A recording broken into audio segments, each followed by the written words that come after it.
That live button. Let's go. What is up, IDP Army, fantasy football fanatic, dynasty football fanatics? It's your man Jordan Rains at 50 Shades of Drunk. If you are listening on the podcast feed, we appreciate that. Namaste. If you are watching on YouTube, we appreciate that. Welcome in. Today I have an awesome show and an awesome guest. We're going to be talking about the 12 most underrated or undervalued and overvalued players in dynasty fantasy football right now, per our opinions. So basically as good as any facts that you could find out there on the internet. And like I said, I have an awesome guest. Go ahead and intro yourself because your accolades are so numerous that I can't even remember them all. So what's up, my man? Jax Falcone from the Twitter streets. How's it hanging? What's up, buddy? How you doing, man? Thanks for having me on. I'm happy to be here. Yeah, I mean, I am the man at the Undroppables, and we do a show. I do a show called The Undrafted, a dynasty game theory podcast. But it's a football show, man. We do make sure it's dynasty focused because that's what I'm all about. But it's a football show. I mean, we've had Evan Silva on the show, and all sorts of different guests on the show, and it's a lot of fun. Hard enough finding a guest all the time, but I'll tell you, that's the hardest thing, man. Just setting up a show every week, but we bring it to you every single week, so that's what it is.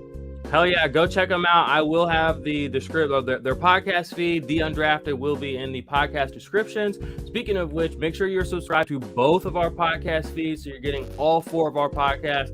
Like my man Jax here said, or Scott. Jax or Scott? Either one, baby. All right. Like Jax my man Jax is the bullshit name. Scott's the real name, but it's all the same.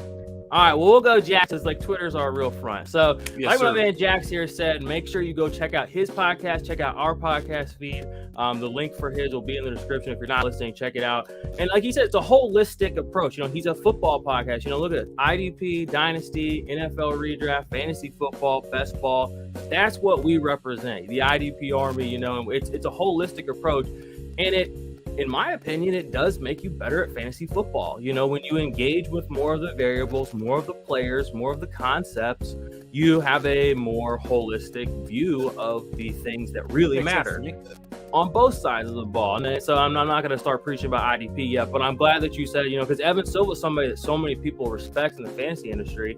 Same with Josh Norris. And if you listen, those guys talk not just defense, but they talk defensive players intentionally and wisely, and that's that informs their takes on offense. So don't undervalue that, friends and fam. But let's go ahead and actually, what do I have here? I got some. I told you before we came on, I have my note cards and I put them down. What am I doing over here? If you're listening to the podcast feed, 5 stars, rate us and review us. If you give us a good review, we'll read it. If you give us a bad review, we'll probably still read it. As long as it's like snarky and fun, make it worth our while. Make it a 5-star. Make it a 5-star review, but be snarky and rude, and then it'll definitely get on. That's the best. There you go. If you want to get on here, there you go. That's how you game it. Game theory guy already coming through big within 4 minutes of the pod starting. Let's fucking go. Other thing, if y'all want to get your possum on, the possum merch is available. That links to the description, and if you go down in the description of the show, you can do that. But let's go ahead and jump into the 12 players that we want to talk about. We're going to do 12 players that are underrated and overrated, or undervalued or overvalued in Dynasty. We're going to stick just to the offensive side of the ball for the purposes of this discussion and this show. And everybody that's part of the IDP Army, you guys know there's always good IDP stuff in here all the time. We might touch on it towards the end, but let's go ahead and dive in. If you don't have any, and I'm going to stay away from the prima donna, the Aaron Rodgers and the Lamar Jackson. We're just going to hopefully we can skirt the SEO apple there, but we'll see. All right, enough of that silly nonsense. Let's go ahead and pull up today's topics of conversation. So we're going to go ahead and start with the most important position for fantasy football, quarterbacks. So you'll see we have the overvalued and then we have the undervalued. So we're going to talk about market conditions, why we think certain players are undervalued and why we view them that way. And then positional game theory, kind of why we think certain players are undervalued based on how we think they're going to, kind of succeed this season. So let's just go ahead and start. Scott, I'll let you take hand off with the first baton here. You have Jordan Love as the quarterback that the market is maybe overvaluing based on market conditions. I'm inclined to agree with you. I like that you added this in here. But what are your thoughts on Jordan Love? How are you approaching him? And do you have any actual exposure to Jordan Love in Dynasty yourself? I am 0 shares, 0 cares of Jordan Love. I was out on him as a prospect. So far, that has been a great take because so far he has done jack squat for you. I'm a little bit, I was a little bit in, and I'm going to be in a few startups this offseason, and I would be targeting Jordan Love late. But as I see him right now on Keep Trade Cut, he's quarterback 17. As I see him on Fantasy Pros ECR, he was quarterback 22. At both of those values, I'm out. I do not see him being near Tua Tagovailoa and Daniel Jones in terms of value. He's ahead of Trey Lance right now on Keep Trade Cut. I mean, if I could trade Jordan Love and flip him into Trey Lance, I would do so in a nanosecond. So, yeah, to me, this is way too high for Jordan Love. And so for those reasons, he's overvalued. I think he's a flawed prospect, and I don't suspect that he'll be a multi-year starter in the NFL. Yeah, and the reality is it really doesn't make any sense that he has vaulted himself into. I mean, he's almost a top 15 quarterback in Superflex. Right, that's crazy. Like, think about that, because we don't even know if he can keep a job. You know what I mean? No idea. So to put him in that spot, you're putting him over guys who the time horizon and the resume and pedigree ensures that they're going to lock in. So you're almost over categorizing the upside, which what is his absolute upside? Like, he's not going to be Aaron Rodgers. I mean, he's been a back-end quarterback one the past couple of seasons. Jordan Love, I feel like even quarterback 17 is kind of like almost his ceiling. So it's kind of crazy that the market is that high on him. I don't really know what's influencing that, honestly, except for, like you have said on your show, and like we talk about here, it's these narrative-based sort of conversations that leak into how consensus ends up being. You know what I mean? It's nobody's fault, really. It just is what it is. So good leverage point. But like you said, he has a value. You're looking at him in certain spots because you acknowledge the range of outcomes. So yes, sir. Love that. And I love that pick for him. But like you said, I can't think of a single thing that Jordan Love has ever done worth noting. Nothing. Except getting drafted. Yeah. Overdrafted. That's right. That's it. Yep. So it doesn't. Yeah, like you said, it doesn't really make sense. So I love that you hopped in on that. Me and Andy Reid are both out on him. If you saw the Andy Reid clip. Yeah, exactly. Who? Yeah. What? Who? Never heard. Didn't even Never heard of the guy. Never heard of him. I have Kyler Murray, which a lot of people that have watched the channel know that my kind of like Kyler Murray shtick. But the reality is, he's 25-31 in the NFL. He's never passed for 4,000 yards, and a lot of people, I think, undervalue passing yards because we kind of over-index the boost that the rushing quarterback gives you. So points-wise, at the end of the season, it's easy to be like, oh, Kyler's so good, but it's like the time horizon of a player to rush for as much as he is to insulate that kind of passing is a little scary. Also, crazy news coming out. A typical Tuesday, or what day is it? Wednesday? A typical Wednesday. It's a typical Wednesday for the Arizona Cardinals. More terrible. I don't know if you saw the lawsuits. People are pointing fingers, and it's not stuff you really want to be seeing pointing fingers about. Just another day in Arizona, I guess. It's pretty bad. So if you take the context clues, aside from the fact that Kyler's been given every chance to succeed at an NFL level, they've brought in DeAndre Hopkins. They brought in Marquise Brown. They brought in James Conner. They brought in Zach Ertz. They brought in AJ Green. They drafted other people poorly, but they did it. You know what I mean? And he has never done anything but be mediocre at best. In fantasy, sometimes he scores like 25 points, and that gets everybody super hard. The problem is he hasn't shown himself for the number one overall pick to really be the kind of quarterback you're supposed to be there. So for me, I'm lower than consensus on him because I view his career trajectory much more similar to, I think, the optimistic career trajectory for Kyler Murray is Cam Newton, and I think the realistic one is much more like Carson Wentz. And that's just based on what I've seen. And again, he's not a new kid on the block. He's been in the NFL 4 years. He's been a 4-year starter in the NFL, and again, it's just I've seen him have so much. So for me, I know a lot of people are higher than him, but he's one of my guys that I think is overvalued due to the market conditions. And I actually should have pulled up Keep Trade Cut first. Sorry, that's my bad, y'all. But I did want us, for fun, we're actually going to do the Keep Trade Cut that it pulls up for us. So this should be a fun little thought exercise. I'm sure you've used their website, right? Yeah, for sure. Okay, so this will be fun. I've never done this before. We're just going to pull it up. We're going to talk about it, and then we'll pull up these quarterbacks, and then we'll kind of keep scooting along. So let's see what they give us. And I can pull this tab up. All right, y'all going to ask me? Oh, they're not going to ask me? Just reopen a new window, but I'll filibuster while you're looking. Do it. Go for it. You know how to roll.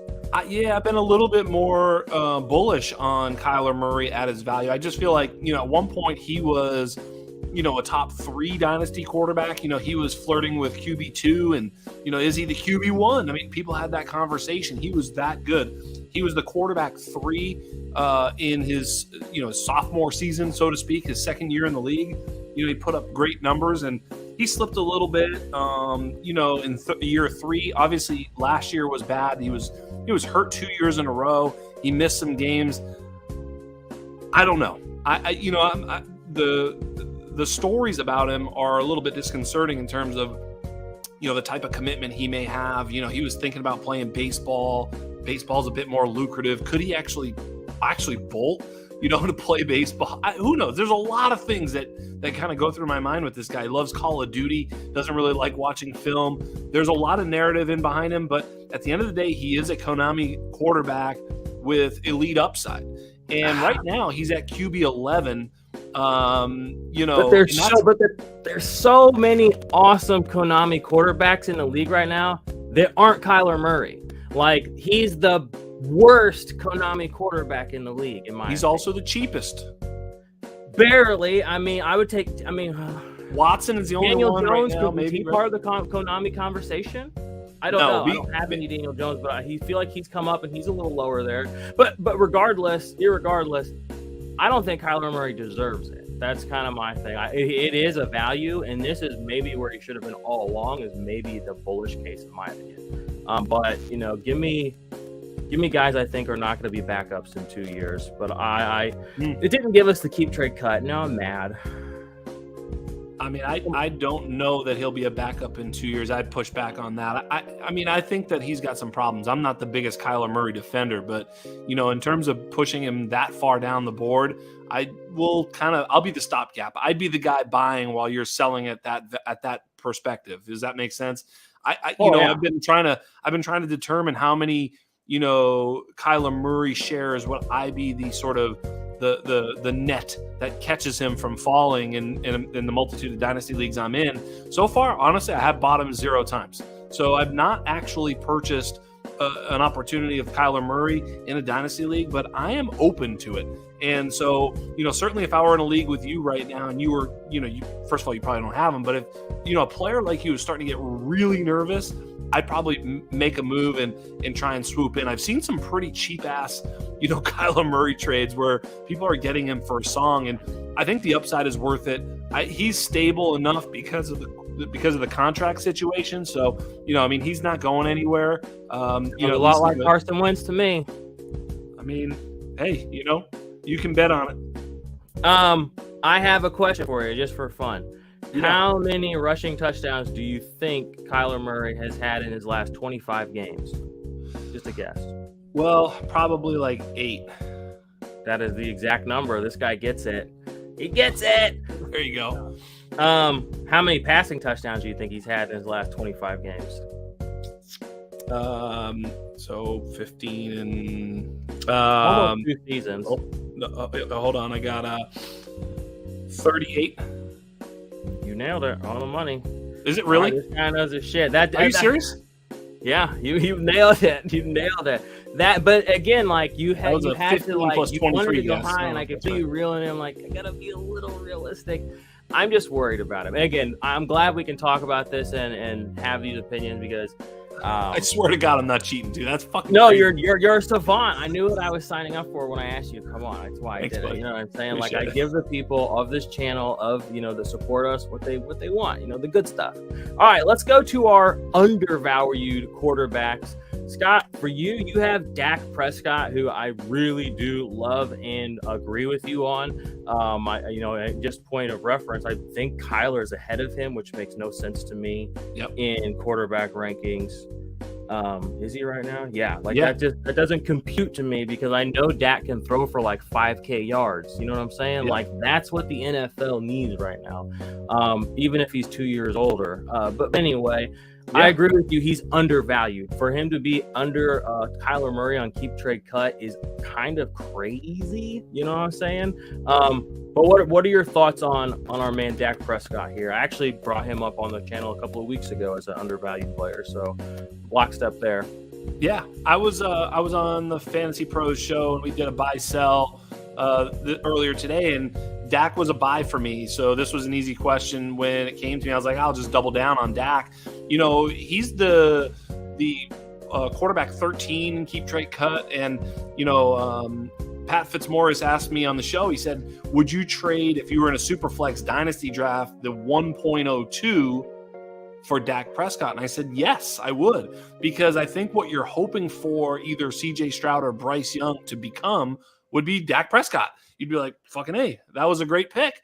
I nailed it. I got Dak Prescott. I got a guy who's capable of, as you point out, throwing for 5,000 yards. Now, I granted, Dak's going to be 30 here this year. I understand that there's a little, but look, he's got 5 years. I mean, 30 to 35 is basically quarterback prime. Certainly 29, 30, 31, 32 is quarterback prime. So he's tethered to a contract. He has CeeDee Lamb.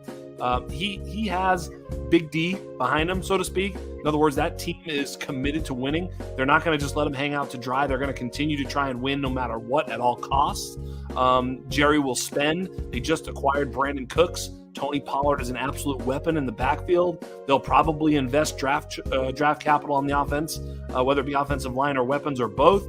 I love Dak Prescott. I think he's a winner. I think he's just a great player. Unlike Kyler Murray, who does have the upside, I'm not so sure I believe in Kyler Murray, the man. I believe in Dak, the man. So I'd be happy investing in him, and I'd certainly take him above Kyler Murray in Dynasty.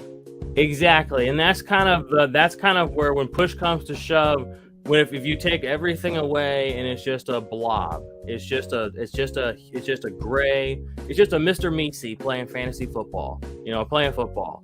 Do I want the Mr. Meesey that is, shown himself to be of high character, aka Dak? And Dak's already been through some injuries. Like, the thing about Dak is his injury value is kind of already baked in, and that's past him. Whereas you're in that with Kyler right now. So it doesn't make any sense that he's lower on this. So I love that we are in agreement there. The quarterback that I had written down, or that I put on our little list over here, that I thought was a little undervalued right now, is Jacoby Brissett. He's played more football than I think we care to remember the last couple of years.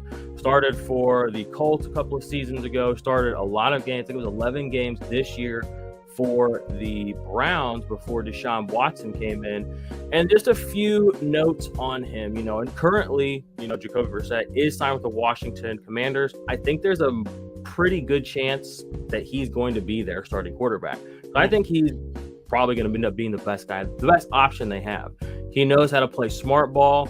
And there's a couple of little points about him I want to point out. One, you can see here on the screen if you are watching, on YouTube, which you should be. If you're listening to podcasts, obviously we love you and appreciate you more than anything in the whole world. Duh. But 8th most rushing first down. So I was looking at this because in my head, Jacoby Brissett is built like a brick shit house. You know what I mean? Like, he's a big old boy. And what we saw the Eagles do, Ron Rivera, he had Cam Newton. He had the other big dude like this.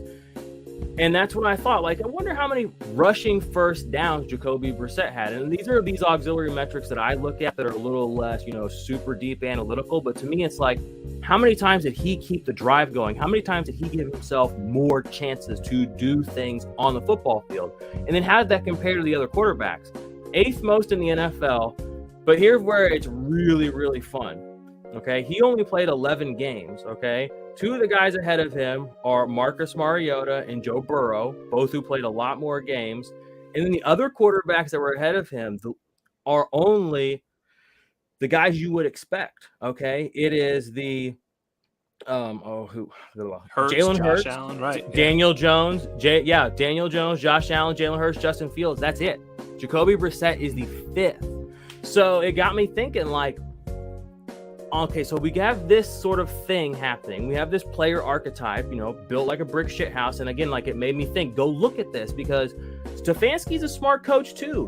He brought Brissett in and they won games with him. So I'm kind of piecing these things together because it's a copycat league. If there is a quarterback in the NFL that can do what Jalen Hurts can do at 1 yard, it's this guy right here. And Ron Rivera is not too big to give it a try. So all those things kind of tied up neatly to pull the bow on it is Jacoby Brissett was also part of the highest touchdown season of Amari Cooper's entire career this last year. Okay. And he put up over 1,000 yards with Jacoby Brissett. He knows how to focus in on his best players, Jahan Dotson, Terry McLaurin. He's going to be put in a situation to succeed a little bit differently than I think he has been in past years with the Colts, with the Browns, where he's a stopgap.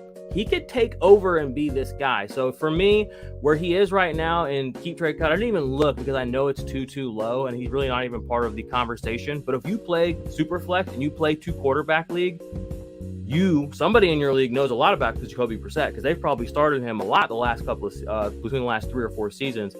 But he is a player that's not going away. You know what I mean? And he's kind of earned the trust of some people. So I want to bring him up as a player that is kind of undervalued, as a kind of like Geno Smith. He's a player I've had sitting around on several dynasty benches for 3-4 years. And people are like, oh, why do you still have him? I was like, well, he's a spot start. And they're like, well, drop him for this. I was like, but you never know. You never know. And he's at one of 32 guys that can maybe do this. He's not a wide receiver. He's not a running back. You know what I mean? Like, if he can go these places and get these coaches and these teams to say, you get to do this, even if you're not super elite, that matters in fantasy. So that's a very long-winded. I find myself in this situation where here I am standing for Jacoby Brissett. What's going on out here? Is the apocalypse happening? Tell me what's up, Scott. I just think that, the only thing with Jacoby is he's the hot potato quarterback. There's no real future for him. There's nobody committing to him, and there's never going to be. That's the one thing that you have to know with the Jacoby Brissett. He is actually, I love the dude. I mean, he's a former Patriot, being a Pats fan, but he performed better last year than Deshaun Watson did in that very same offense, which was shocking. But he is a sort of station-to-station quarterback, right? And, he's not going to throw the ball down the field. He's not going to light it up. He's not going to give you too much. But I think that might be exactly what Ron Rivera wants as a veteran coach who's looking to sort of have that veteran deference. I mean, it scares me because, for me, if I'm the coach there, I want the variance. I want to roll with Sam Howell. And if not, I want to fucking throw him away. I want to see what I have in a young player like Sam Howell. Sam Howell at least has something of an upside. I thought he was the quarterback 1 in that class, quite frankly. I know it's a shit class, but in that class, he's my quarterback 1. But he was drafted in the 5th round. So at this point, now you look at, a guy like Jacoby Brissett, who's literally just a game manager. Sure, you can have him. I don't know that he makes a difference enough. I mean, if you're starting Jacoby Brissett in your quarterback 2 spot, you're looking for a quarterback 2. But a lot of people in that, but that's the thing though, and that's kind of what I'm getting at. I'm not saying he's somebody you're going to flex or somebody that you're going to be proud to have on your team. But again, the guy in a third, if you're playing Dynasty and Superflex 24 each week, he has made, he's a valuable commodity, and he's earned the trust of the New England coaching staff, the Indiana coaching staff, the Miami coaching staff, the Cleveland coaching staff, the Washington coaching staff. He's the kind of guy that can get plucked, like you said, and dropped into basically any system around the NFL for the next 5 or 6 years. Yeah. You're going to be able to farm fantasy points from him. That's kind of what I'm getting at. Yeah. I'm not saying like, he's going to be like, I'm not dying to start Jacoby Brissett. No, of course not. Yeah. That's an elite flex. Like I said, I want a league with Geno Smith, and it's an elite flex to do things like that and be like, yo, check it out. So you got to get on these low ball guys if you want to try that. No doubt. But he's probably free 99 too, as you point out. I mean, that's the thing. That's why he's undervalued. He's going to get play. He's probably going to be a starting quarter. Look, he was undervalued again last year. You know, I mean, because he is a guy that you can put in your lineup and actually have a quarterback too. In a lot of cases, you know, with injuries and whatnot. Totally. So for those reasons, I totally agree with you. My expectations are just be you, big guy. That's all I want. I think he can pull that off. I'd love to see it. I mean, you know, at the end of the day, you know, one of those two guys unlocking Terry McLaurin would be very nice. But then sometimes you catch lightning in a bottle. Like, I love Case Keenum. I ride for Case Keenum. I had him on my team several teams that year with Minnesota. There's no better feeling in the whole world than a player that nobody believes in is somebody that you're like, text your friends like, hey, bitch, you see that? Yeah. You're like, hey, you see that? Oh, yeah, you love it. You love it. Come on now. All right, fantasy is about having fun, guys, okay? We're having fun. All right, well, we've made it through one position, so this is going to be a total travesty. Let's talk about the running backs. Overvalued running back market. You have Brian Robinson from the Washington Commanders, the team for the aforementioned Jacoby Brissett. Why are you so low on Brian Robinson? Does that mean you're more bullish on Gibson, or are you just kind of bearish on the whole situation? I would definitely draft Antonio Gibson ahead of Brian Robinson in a dynasty startup, but I wouldn't have to necessarily do that with a reach because I think there's quite a bit of separation between them. And I think, if I'm not mistaken, Brian Robinson goes RB33, Antonio Gibson RB35, according to Keep Trade Cut. Brian Robinson, just no thank you. Actually on ECR, he was a little bit higher than that even, which is the experts' consensus rankings for dynasty rankings. So, you know, RB33 would be lower. You know, he was a bit higher than that. But either way, my point is I think Brian Robinson's a two-down grinder. I don't think he's going to get pass down work. It's not a prolific offense. If I can sell him for, you know, that type of value, Kenneth Gainwell goes behind him, Damian Harris. Those are players that are, you know, Rashad Penny, all these guys. I mean, I just think they're all James Conner. I mean, at least James Conner can give you one good year or one good game. Brian Robinson, I think, is just going to always be, you know, a two-down player. And right now, a two-down grinder on a bad offense is not the player I want in any way, shape, form, or fashion. Fair. I don't. What did you say his ADP was currently? I missed that bit. Just a Keep Trade Cut RB33. Okay, so for RB33, I agree with you on the fact that he is a grinder, but these are some grinder carry totals I like. You know, 17, these attempts, I guess, right here in this rushing column. 17, 20. Again, not a prolific offense, but those aren't RB3 numbers, really. New offensive coordinator. Fair. And I'm a Gibson stan. I think he's dynamic. He's a much better player, and I just think that the talent will win out. Eric Bieniemy's there now. I don't know what the hell he likes, but I think that he may be reasonable and see one player is completely explosive and is a former, you know, wide receiver who can catch balls and is only 24 years old. I mean, they're both the same age. Brian Robinson and Antonio Gibson are both 24. So I don't know. I just don't see, you know, Antonio Gibson as some sort of step down from Brian Robinson. I see it as a better prospect. And for those reasons, I'd rather have him. I mean, he's a better pass catcher. And if I'm chasing anything in fantasy football, I'm chasing the targets. I think if you had to bet who's going to get more targets this year, Antonio Gibson or Brian Robinson, it's Antonio Gibson, and it's not close. Yeah, it's Antonio Gibson, you know, every single time too. I actually, when I saw you put that on there, I thought, and you know this is going to happen, but how many people are going to take trades for B. Robinson, thinking it's Bijan? Yes, it's going to be Brian Robinson. Oh, that's. And I started thinking, what would be the worst team for him to end up on, where our brains would just automatically that's so think. Good. So I was like, so who has close to maroon colors, or like what rhymes with Washington? I was trying to think.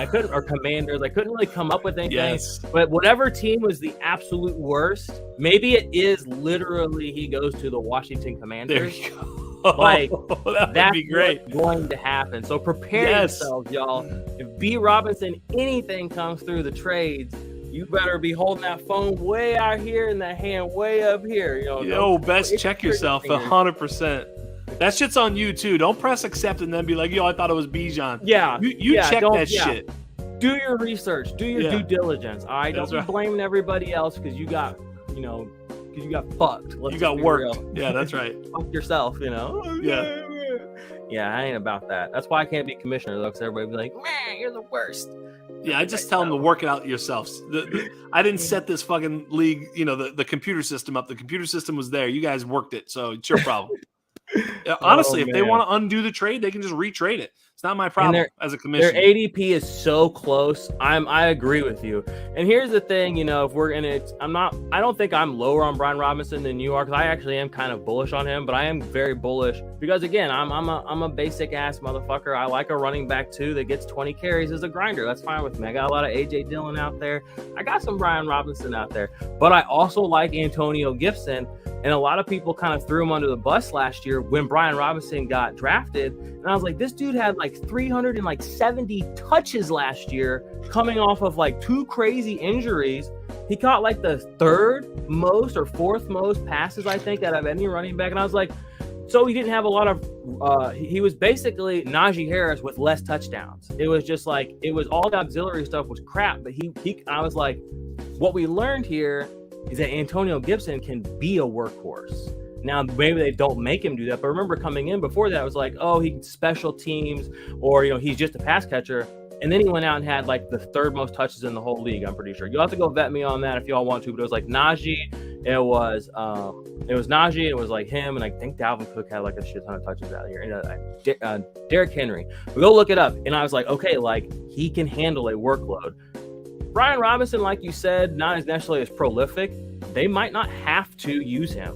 You know what I mean? And that's the luxury of having an Antonio Gibson. So when push comes to shove, I'm definitely higher on Antonio Gibson. I would agree with you 100% there.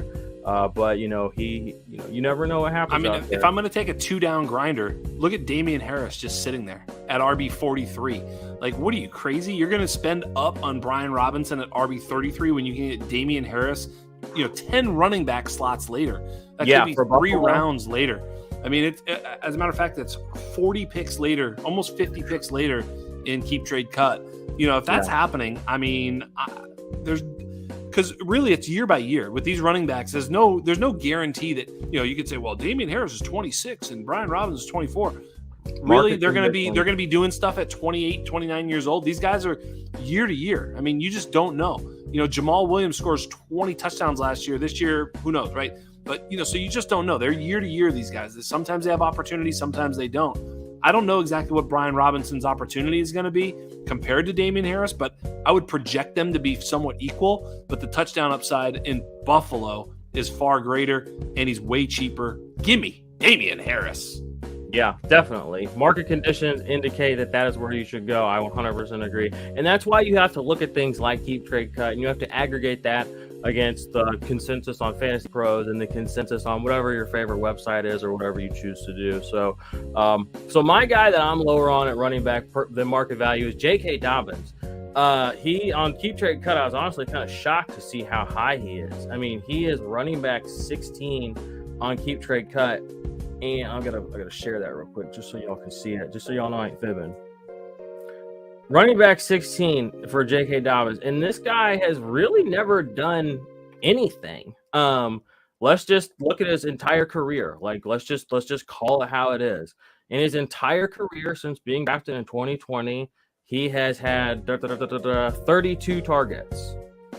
That's not really that special. And it's not like he hasn't played games. He's played 23 games. That's like 1.2 targets, 1.3 targets a game.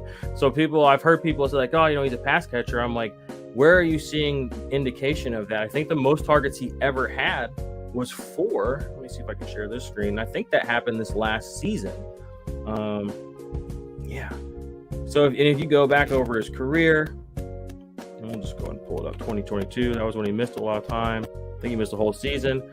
But you go back 2020, targets 4 a couple of times, but he's not even pulling those in really. He pulled in 2 of them. Just not a massive pass catcher the way people kind of have described him. And he doesn't run a lot either. I mean, and he's shown himself to be fragile. And the way this Baltimore offense is with the Lamar stuff, with the just the way Harbaugh, just the way everything, like the aura around there right now makes me think that every player that's there right now is basically on notice, and maybe even the everything, you know what I mean? Like, it's just not good there right now.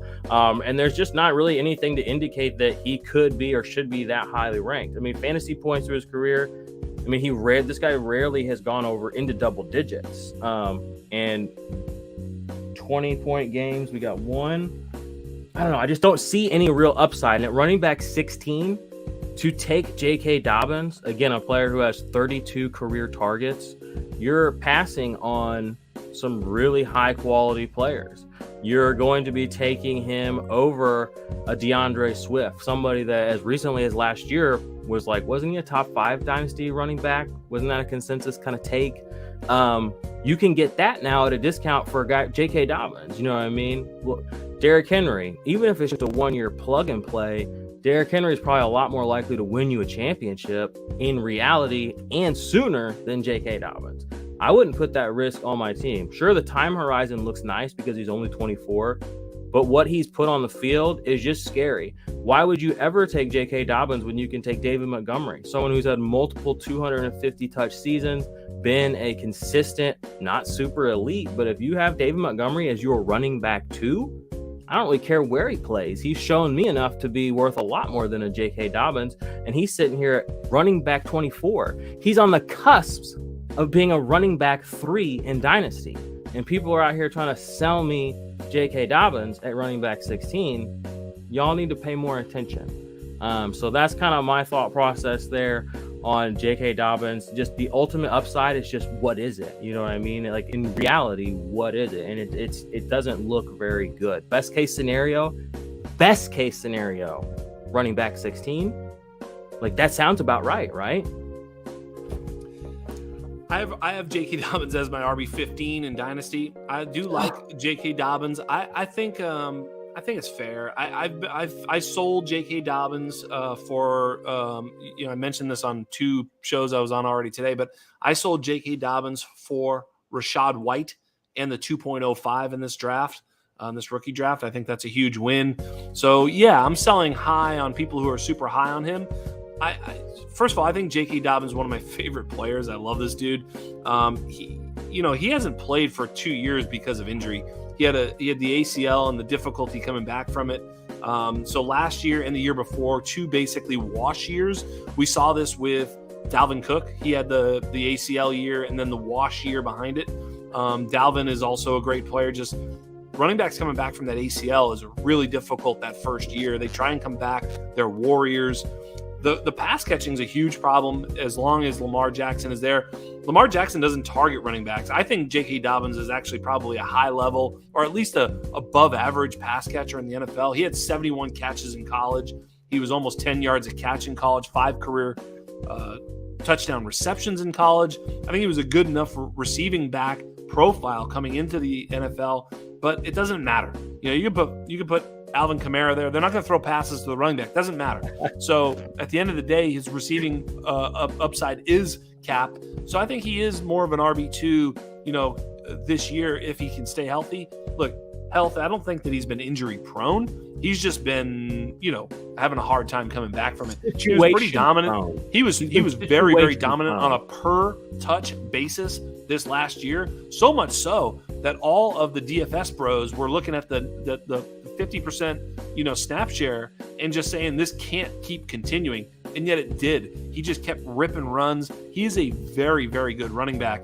Whether or not he has upside, I don't think he really has elite ceiling. So for those reasons, I'm okay fading him. Again, I did trade him, and I think that's probably okay if you're going to trade him at a, RB 1-2 turn value. That's fine. Sell him.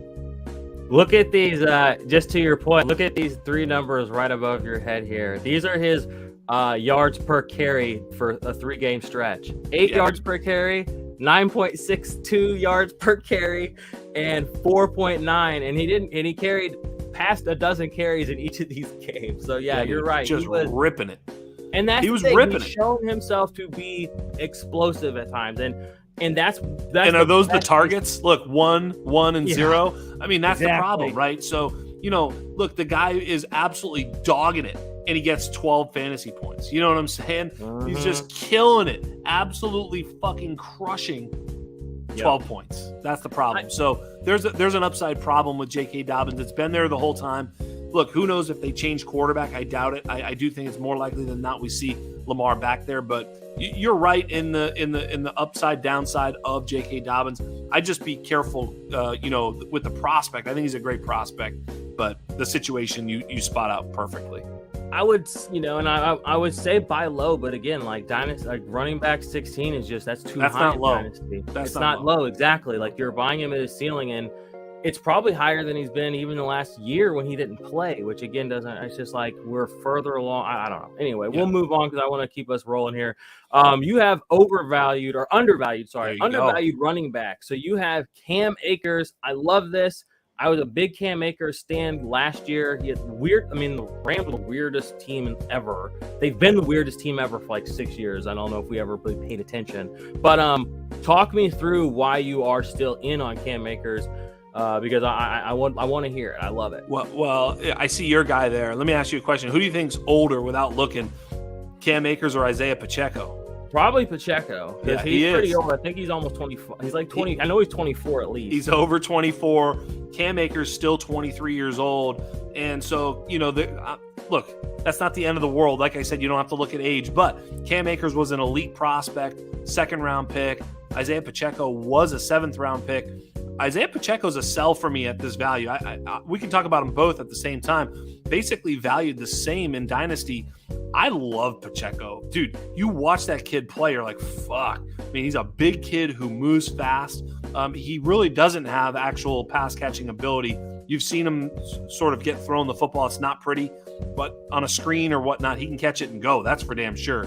That kid runs violent. He's a very, very fun player. The only problem is he could be sort of pigeonholed as a slasher in the NFL. In other words, a guy who just basically gets his 10, 15 carries a game, and that's it.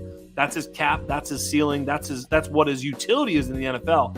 So I think he's also being drafted near his ceiling, and he also has the possibility, as does Cam Akers at this point, by the way, of being eviscerated by the draft. If Kansas City drafts, a Charbonnet, a Gibbs, somebody, just anybody, even a Kendre Miller, a Banacanda, any of these guys, Zach Evans even. I mean, any of these guys get drafted by Kansas City, and all of a sudden the Pacheco outlook and the rush share becomes a little bit more murky. Look, I can say the same thing about Akers. I get that. But I would tend to think that Akers could be more of a three-down player. He also, if you pull up the late season Akers stuff, was pretty impressive as well, as he was. He turned into the sort of bell cow that we thought we would see. There was something kind of strange in the Akers. The whole profile and the whole history of Akers has been up and down. He comes out the rookie year. You think we've got everything. We're like year 2, he's going to be the man. And then he pops the Achilles. He comes back. By the time he's back, they start him in the playoffs, and he's terrible. Then he comes back. Then they're going to trade him. And then he's dope down the stretch. I mean, it's just been a yo-yo roller coaster with Cam Akers. So I'm prepared for anything, but I also understand that it could be just like he's the lead back in a bad offense. And that could be good enough. Certainly at his price, at his age, I'm willing to buy in, but I'm really looking to sell any and all running backs. But Cam Akers at RB 27 seems very, very inexpensive. Yeah, sorry, I couldn't get it to pull up for whatever reason. When I was trying to, my sleeper is now just not loading. So, sorry, I kind of failed you there. You had a great point, though, and I agree. He has a lot of things going for him, and his ADP. I'll give it to you real quick. Down the stretch, the last 4 games, he did not play less than 75% of the snaps in those 4 games. He got 65, 118, 123, and 104 yards rushing. He was over 5 yards a carry in every game with 3 touchdowns and a couple of targets in each game. Like, that's the kind of usage where you go, look, if that's a season-long thing and he plays like that, it's big. That's a lot of upside. Yeah, I mean, and this is the type of player we thought we saw when we scouted him in college. When he came into the pros, was this explosive athlete. Well, obviously, if you rip the Achilles off the back of your fucking ankle, you tend to slow down a little bit potentially. So that thing is kind of a question. But, the late season surge might tell us that he could potentially be healthy. If he is, I think he's got that upside. Yep, he does. And, like you said, it's 3 years, a lot of, battling injuries, but that means the wear and tear, it hasn't been on the field necessarily. It's been a lot of recovery time. So that could be put as a bullish sign as well. For me, for Pacheco, I'm just at running back, he's 24 right now. He had 170 rushes last year. Yeah. Only 5 touchdowns. So it wasn't like his numbers were super inflated by that. 4.9 yards per carry, which is, a lot of people are like, oh, it's a high number. I understand that. But he had 170 rushes, it wasn't like he just, rushed like 90 times either. So, and it showed, though, in those games, man, he was ripping fools. Like, he's a very aggressive runner. Yeah. He had 4 fumbles, which I kind of think was a little under the radar. It's a problem. Not great. No. But, a rookie, what was he, a 7th rounder or something like that? So he's got to fix that. What do you expect, though? But he did enough to get out there and force out Ronald Jones. He never let Melvin Gordon get out in front of him. He never let CEH get back on the field. And by the end, they were just kind of using Isaiah or McKinnon, who won me a lot of money this year in Dynasty. They were basically just using McKinnon as a pass blocker, and he stopped getting those crazy target totals that he was getting early. That's not to say they targeted Pacheco a lot. He only had 14 targets through the whole season, 13 receptions. But there's another thing that I like about him, and it's something that goes a little under the radar. And as a Dynasty player, I'm sure you're in some leagues that have kick return and punt return yards. He had 597 kick return yards on 29 returns. That's a really long average. I know people like Evan Silva and other smart fantasy people, look at that kind of usage for a player. Someone like Tyreek Hill, another 10, who was talking a little trash on the Chiefs today, but it's all good. We still love you, Tyreek. That stuff, Andy Reid, in my opinion, the reason that he was able to keep all those other veterans off the field and be used in the Super Bowl and did everything right was because he showed up on special teams in a big way. And Reid was just like, this is your chance. And he never let up when it kept coming. So for me, it's just kind of one of those drumbeat things where if nothing happens in the draft, there's no one who's going to do anything to take this from him, because there's been so many guys that are vets and every argument you could make, they didn't even touch the field in the Super Bowl. You know what I mean?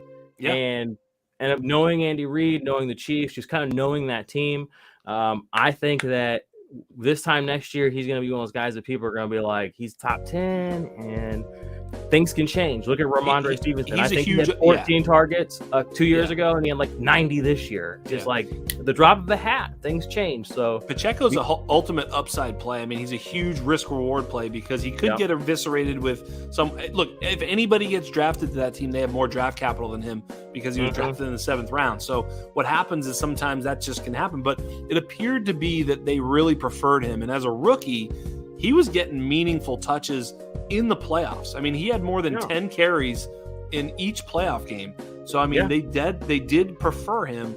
Matter of fact, he had more than 13 touches in each game. Yeah, so, he averaged averaged 14 carries a week from week 9 on. Like that's meaningful. And again, that's somebody who won a lot of money. And I was anti-Pacheco too. Like coming in the season, I remember a lot of Dynasty people were in on him. And I was like, y'all stupid. I was like, Jared McKinnon all day. I was like, CEH is coming back. We going up.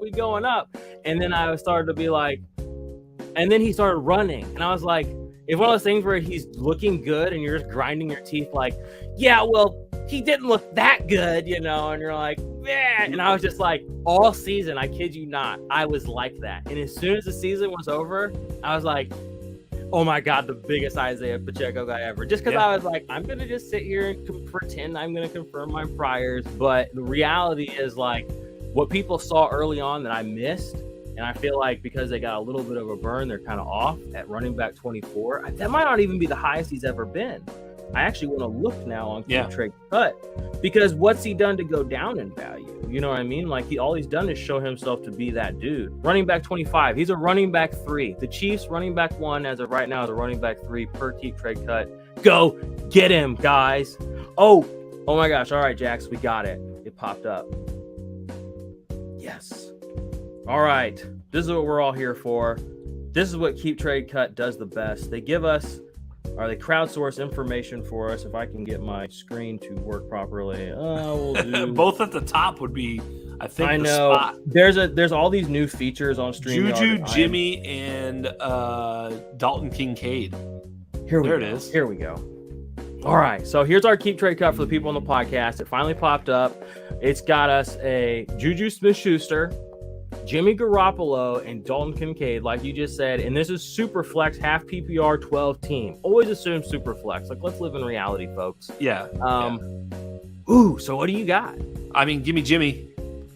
Jimmy? It's super flex. I'll always just lean quarterback. And then it's like, Jimmy, Juju, Dalton Kincaid. And Dalton Kincaid's my tight end 1. So that just tells you. So are you gonna keep him? So you're gonna keep Jimmy. Who are you gonna cut? Jimmy, Juju, Dalton. All right, we're gonna answer this question. We're gonna do you agree? Gonna do the Lord's work, y'all. We're gonna be a data point and Keep Trade Cut for you live on national television. Yeah. We're gonna keep Jimmy. You're welcome, Jimmy. We're going to trade. That's the next best, I'm assuming. So that means that's Kincaid. I actually would take Juju over Kincaid, but that's all right. They should give us a little like stash button, like a stash instead of trade. Like I'll trade him to myself in a year, myself in a year from now. So you take Dalton Kincaid over Juju right now? Would I? No, because here's why I wouldn't. Then we need to change it then, because that means this team is more valuable. Okay. Yeah. That's what I'm doing. Yes. There you go. Okay. We're good then. Because I thought you were a little more in, because you said you're tight end 1 in this class. Yeah. But even that doesn't mean I'm putting them over Juju. I mean, tight end is always one of those things too. It's like, I don't know. You're singing to the choir, my guy. Like we're the crawdad singer, whatever the girls are reading these days. Like I'm with that. Like that's how I am too. I don't want no tight ends. I traded. Listen to this. This is straight heresy out in Dynasty streets, but it won me a league. I traded Kyle Pitts straight across for David Njoku. Straight across. No nuts and bolts, none of that nonsense. Won me a league. So, what are we going to do? What are you going to do? What are you going to say about it? Let's go, baby. Let's go, baby. Yeah, that's what I'm talking about. You're invited back again, for sure. Okay, so what do we do? Submit. All right, Keep Trade Cut. We did what we got to do. All right, let's get back to the Lord's work over here. We got your little, your Jax Falcone. I pulled this right off of your... Looks good. Right off of your Twitter. And we'll pull this down here in the center. I kind of like this view here. All right, so we'll let you go off first about why you're kind of lower than consensus on Jameson Williams. I mean, for me, Jameson Williams has done nothing in the NFL. He had one dominant season for a dominant team in college, and now he is the hotness. He is the wide receiver 17 in Keep Trade Cut. That is very expensive. That is over guys like Devontae Adams. I mean, if you could take Jameson Williams and sell for Devontae Adams plus, I feel like you're going to have 2 solid years of Devontae Adams. I don't know. Michael Pittman even, he's ahead of – I'm not even a Michael Pittman fan. He's ahead of DJ Moore. No one is. They say they are, but no one really is. Here's the thing. He's ahead of Brandon Ayuk. I mean, come on now. Brandon Ayuk's a stud. I love Treylon Burks. I mean, he's ahead of just so many good players as you go on down the list. I just feel like, of that group, I would take any one of those guys, like just, in other words, I would take that tier as a one tier. And for me to pay up to get the black box, I mean, it could be a boat, is Jameson Williams. We just don't know. And my main fear with Jameson Williams is not that he's not good. I actually think he is good. My main fear is that his utility is more of a field stretcher and not of a play. Like, for instance, he's ahead of Christian Watson. And you could have said the same thing about Christian Watson, but Christian Watson showed up and showed that he's more than just a field stretcher. Jameson Williams has not done that yet. The draft capital is behind Jameson Williams, I guess, but he's also playing with another alpha, and Amon-Ra St. Brown, who's been an absolute target magnet. So it's not like there's a ton of targets available for him. I don't know. I'm just a little bit nervous playing with Jared Goff, not exactly the downfield thrower. I don't know, man. There's just a lot of questions. I'm not saying he isn't good. I'm just saying it's very expensive for a guy who's never done it. Around here, you be careful now. Very expensive for Mr. Jameson. No, I agree. I'm trying to get it to pull up on Keep Trade Cut. For whatever reason, it's acting up on me now. But I agree. When you're getting a guy, I mean, again, at 17, he's a wide receiver 2. Will you feel comfortable playing Jameson Williams as your wide receiver 2? You can't look me in the eye and say that week 1. So how can you rank him like that? In my opinion, you have to have an honest discussion with yourself. How do I feel about these guys right now? Like, if we have to suit up, we have to play fantasy football right now. I'm not putting. I mean, like, if I'm trying to win this week, there's no way I'm putting Jameson Williams in it. And so that should, I mean, it's recency bias, but it should influence the reality of the world you live in. Yeah, Jameson Williams is probably going to be great. He's not great yet. Maybe he's definitely not great for fantasy yet. You have one play, one play. How are you gonna come out here? How are you gonna come out here and be ranked ahead of like Deebo Samuel, 27 years old, DJ Moore, 26 years old, Terry McLaurin, 27? I mean, those guys got 3 years of elite runway in front of them, and they still got some of their best ball might be ahead of those guys. Same is true for Jameson Williams, but he's a wide receiver 17. You're buying a lot of hype there. I agree with you. That just doesn't reflect true value that you're going to get back at any point in the near future, in my opinion, especially with Amon-Ra St. Brown there. And now they have David Montgomery and Swift. It's like what we see with Jamal Williams last year, like they're committed to running. Like Jared Goff gets them down there, but they like to pound the football. And on 4th down, they like to go for it on 4th down. And Jared Goff doesn't go into the end zone nearly as much as I wish he did. You know what I mean? Why did Jamal Williams have so many touchdowns this last year? Why did he have so many red zone carries last year? I mean, he didn't throw the ball down there. Jared Goff did. But when they got down there, what did they do? They said, we're taking all 4 of these downs. We're not turning it over. We love you, Jared Goff. Thanks for getting us within 5. Hand it away. Like unless we have to throw it to Amon-Ra. Ankle's a big issue, blah, blah, blah, blah, blah. Jameson Williams, basically a non-factor last year except for 1-2 plays. I don't know how he fits into this offense yet. And based on what I know about Jared Goff, he's not the kind of wide receiver that Jared Goff really uses a lot. So for me, I'm with you. I agree. It's rich to be wide receiver 17. Word. Word up. My overrated wide receiver is the man himself, a former, a dynasty darling, honestly, one of the most dynasty darling players. And actually, now that I'm seeing where he's actually ranked, he's not overvalued. I kind of just assumed because the narrative around him had been so positive for so long that he would probably be higher than this, given his age and how everybody is. That's my fault for not doing my due diligence. Maybe I need to come full circle on that and say at 30, wide receiver 38, what is that, a wide receiver 5? A guy who's never really been given a shot. I could spin that narrative, on the fly here. But I won't do that. I do not think that he, again, now at wide receiver 38, I actually can't get behind not being into him. So yeah, you do like him there. I do like him a lot.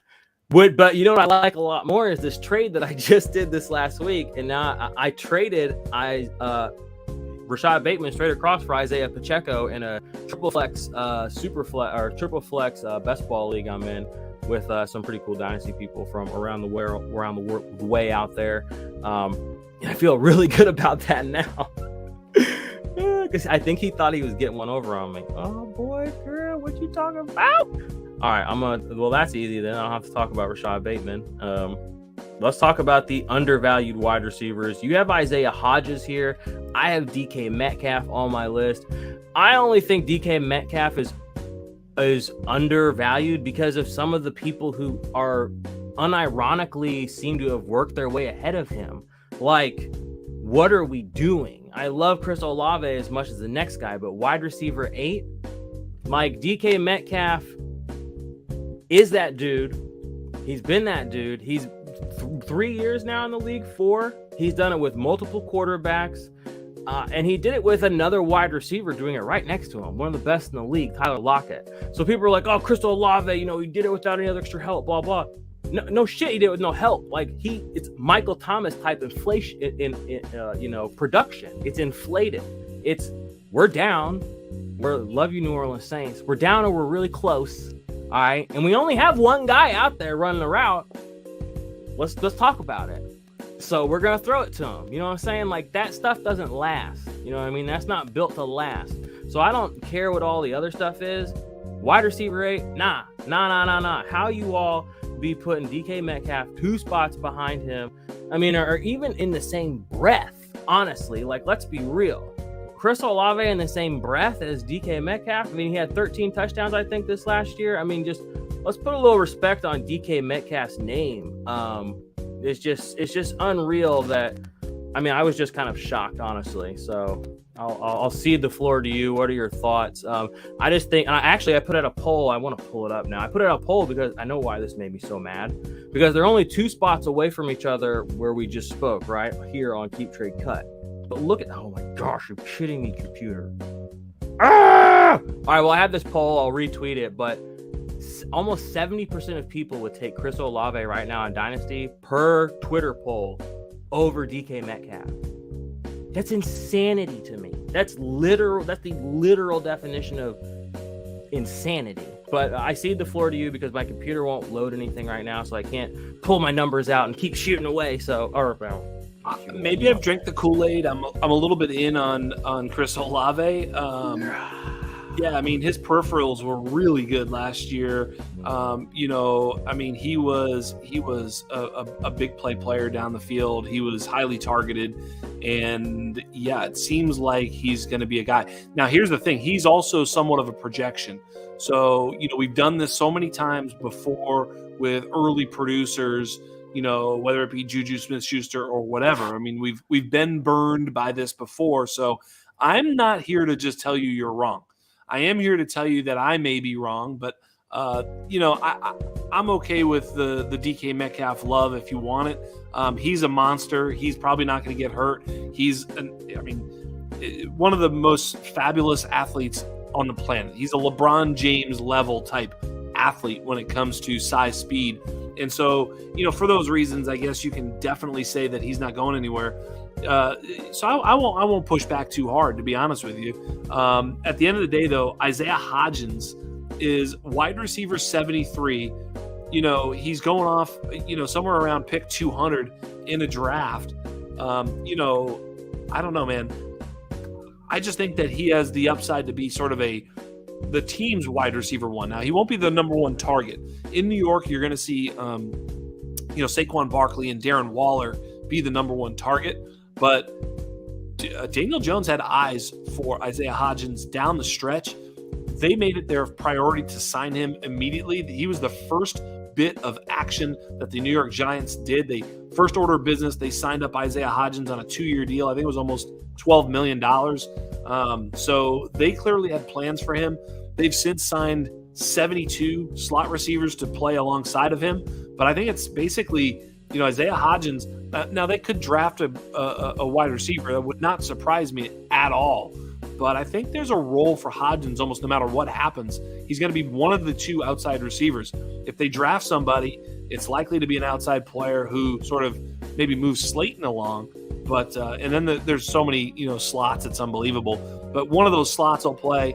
Darren Waller will play. Hodgins will play. I just think he's going to have enough relevance. It's kind of like a guy like KJ Osborne or Nico Collins. These guys are probably going to be relevant almost no matter what happens. And he's going behind those types of guys. I love those guys. Those are guys that you can kind of take shots on if you need to fill out your roster. Especially in a startup draft. I mean, Hodgins, just push the button late.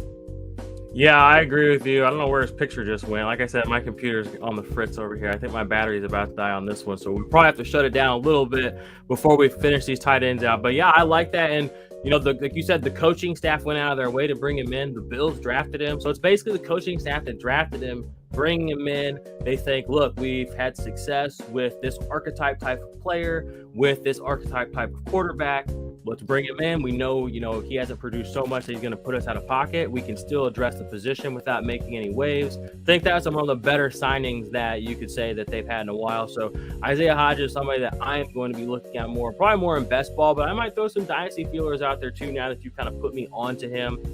We were going to talk about tight ends, but we're just going to forego the tight end conversation because all you really need to know about tight ends in Dynasty right now is that Dawson Knox ain't it.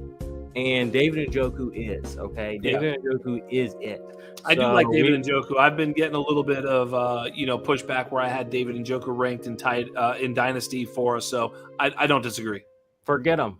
Those people lose to guys like us in Dynasty. That's why people are watching this channel. Yes, sir. You know what I'm saying? If David Njoku isn't a top tight end for you, you just don't know what you're doing. You know? So I don't know. Maybe not. Who knows? Like I said, I'm a guy who traded in for Kyle Pitts. So what do I know? I traded Kyle Pitts away for him. Won me a championship, but it's not going to get me any love on Twitter. That's for dang sure. We got a comment here. I would love to answer your comment, my man Jacob. Before we let my man Scott off of here, thank you for being with us again, brother. I appreciate your time. Everybody, make sure you go follow my man Jax Falcone. Look him up on Twitter, and then follow his podcast, The Undrafted. And shout out to the whole squad at The Undroppables. Thanks, man. They're one of the better dynasty platforms out there. And the reality is, I'm not trying to shade anybody, but it's like if you want to win fantasy football, you have to find an edge, and the only way to find an edge is to get different content. You can't be, if everybody's getting, McChicken fantasy football, everybody's getting McChicken fantasy football. You know what I'm saying? Everybody's shopping at Walmart. Everybody's shopping at Walmart. If you want to get an edge, you got to find your boutique style, hand curated, highly efficient people that care. All right. And you have to take their information in. And the kind of people that don't tell you what to do, but tell you how to address things and how to play. Because the reality is every league is unique and different. The rules are a little different. The concepts are kind of what stays the same. So, yes, sir. All right, Joshua, you have a good question here for us. Would you guys trade the 101 for Henry and the 108 in Dynasty? Caveat being he has Barkley and ETN already. Wide receivers are Kupp, Godwin, and McLaurin. So I'm going to assume this is not super flex, Joshua, because I would probably be a little bit hesitant, even with those running backs, to move that low. But I'm curious, what are your thoughts, super flex thoughts and non-super flex thoughts? Yeah, it's a hard pass no matter what. It's a hard pass because you're going to get Derrick Henry. Like you said, you might get a year of Derrick Henry. You have no idea what you're getting with Derrick Henry. The 108 is kind of a crapshoot. The 1.01 is Bijan Robinson. Bijan Robinson is about as sure a bet as you can make in Dynasty Fantasy Football right now. Like literally, he's in the top 5 bets you can make. That doesn't mean he's going to be a top 5 player. It's just a top 5 bet. It's like Patrick Mahomes, and then you're searching. Bijan is going to be a great running back in the NFL. The only question is whether or not he gets hurt, just like every other goddamn running back on the slate. So for me, this is not nearly enough for me to trade off of Bijan. Not even close. Keep your pick. Agree. Add him to Barkley and ETN and dominate. Exactly. Yeah, and you're onto it there. That's the thing is, Bijan represents and again, it's like range of outcomes. If it's a bad situation, it's still going to be really, really, really, really, really good, probably. You know what I'm saying? So let's dream a little. These moments don't come along in Dynasty all the time. So my man Joshua, hold on to your 101, and you know what?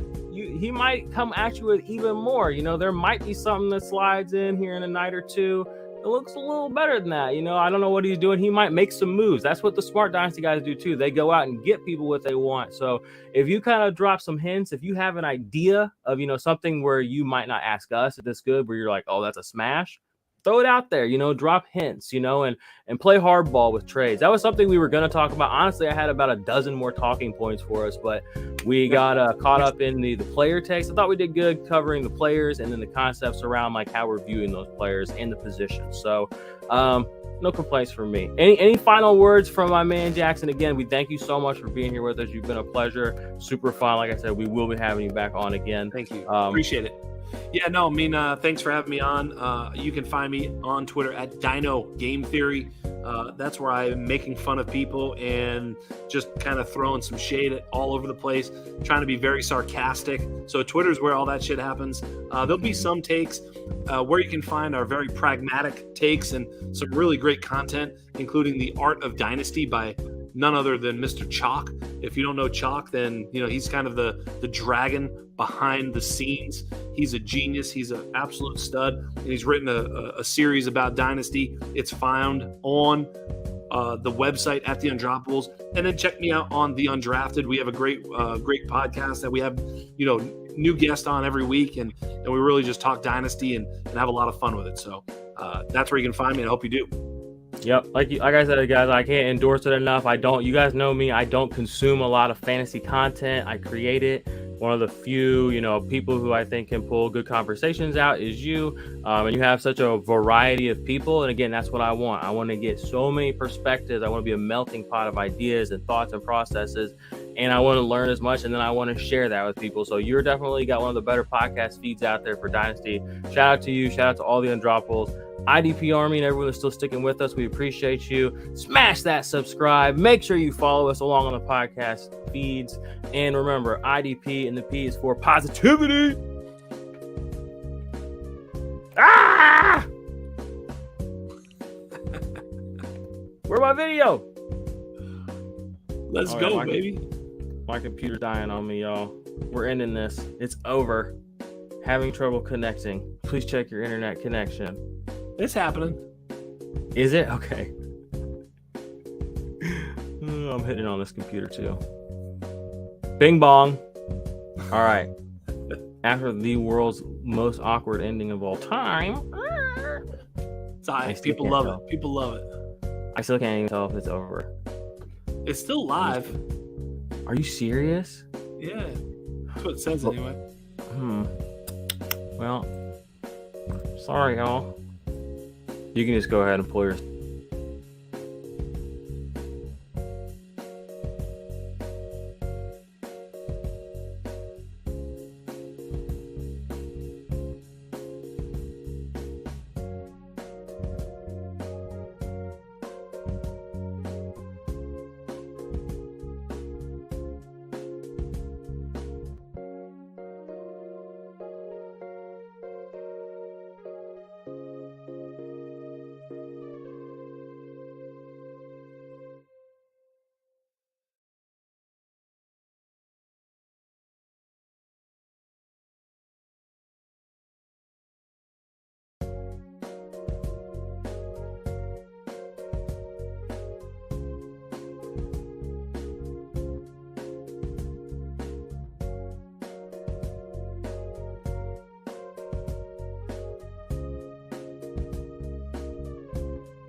Literally, what the fuck?